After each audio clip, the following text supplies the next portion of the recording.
بسم اللہ الرحمن الرحیم۔ کبھی ہم نے خود سے یہ سوال کیا ہے کہ دل ٹھیک ہوتے ہوئے بھی اچانک بے چین کیوں ہو جاتا ہے؟ کبھی ایسا خوف جس کا کوئی نام نہیں،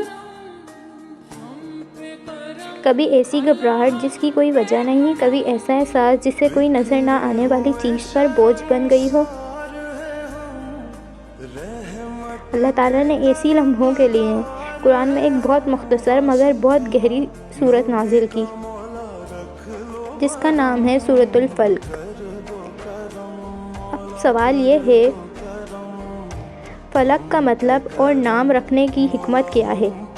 لفظ فلق کا مطلب ہے چیر دینا، پھاڑ دینا، اندھیروں کے پردے کو ہٹا کر روشنی نکال دینا، یعنی جس رب نے رات کے سینے کو چیر کر صبح پیدا کی، وہی رب ہر خوف، ہر شر، ہر مصیبت کو بھی چیر سکتا ہے۔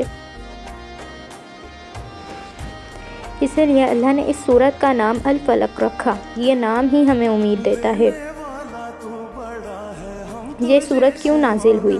یہ سورت اس وقت نازل ہوئی جب نبی کریم صلی اللہ علیہ وسلم پر جادو کیا گیا۔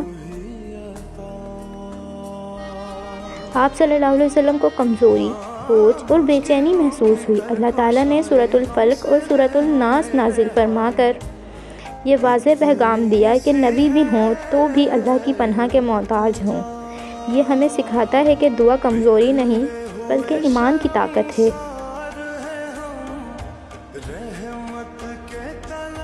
آیت نمبر 1، قل اعوذ برب الفلق، کہہ دو میں فلک کے رب کی پناہ مانگتا ہوں۔ یہاں اللہ ہمیں سب سے پہلا سبق دیتا ہے کہ جب شر کا سامنا ہو تو مقابلہ نہیں،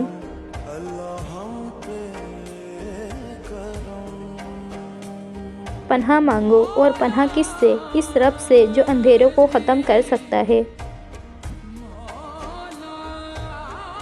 یہ آیت ہمیں بتاتی ہے کہ اللہ صرف طاقت والا رب نہیں، اللہ روشنی والا رب ہے۔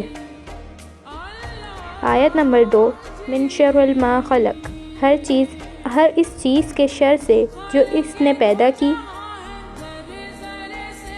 یہ آیت حقیقت پسند ہے، یہ نہیں کہتی کہ دنیا میں سب اچھا ہے۔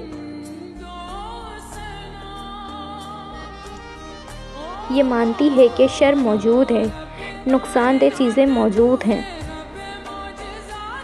لیکن ساتھ ہی یقین بھی دلاتی ہے کہ ہر چیز مخلوق ہے اور مخلوق اللہ کے اختیار میں ہوتی ہے۔ یہ سوچ دل کو مضبوط کرتی ہے۔ آیت نمبر 3، وَمِن شَرِّ غَاسِقٍ إِذَا وَقَبَ، اور اندھیری رات کے شر سے جب وہ چھا جائے۔ رات صرف وقت نہیں بلکہ ایک کیفیت ہے، تنہائی، وسوسے، خوف، منفی خیالات۔ یہ آیت ہمیں یاد دلاتی ہے رات جتنی بھی لمبی ہو، صبح ضرور آتی ہے، یعنی کوئی غم، کوئی خوف، کوئی پریشانی ہمیشہ نہیں رہتی۔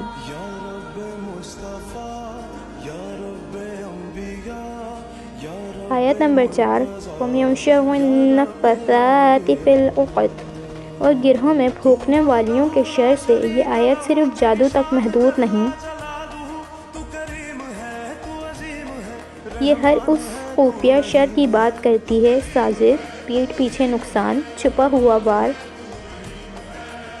یہ ہمیں سکھاتی ہے ہر مسئلے کا حل انسان کے پاس نہیں، کچھ مسئلے صرف اللہ کے سپرد کیے جاتے ہیں۔ آیت نمبر 5، وَمِن شَرِّ حَاسِدٍ إِذَا حَسَدَ، اور حسد کرنے والوں کے شر سے جب وہ حسد کریں۔ حسد وہ بیماری ہے جو بولے بغیر نقصان پہنچاتی ہے۔ یہ آیت ہمیں خوف میں مبتلا نہیں کرتی بلکہ ہمیں سکھاتی ہے لوگوں سے نہیں، اللہ سے جڑو۔ سورۃ الفلق ہمیں کیا پیغام دیتی ہے؟ یہ سورت ہمیں یہ نہیں کہتی شر ختم ہو جائے گا، یہ کہتی ہے شر کا مقابلے میں تم کہاں ٹھہرو گے اگر تم اللہ کی پناہ میں ہو۔ اللہ نے اس سورت کا نام فلق اسی لیے رکھا کیونکہ جس رب نے اندھیروں کو چیر کر روشنی پیدا کی، وہی رب تمہارے دل کے اندھیروں کو بھی چیر سکتا ہے، بس شرط یہ ہے کہ ہم پناہ اس سے مانگیں۔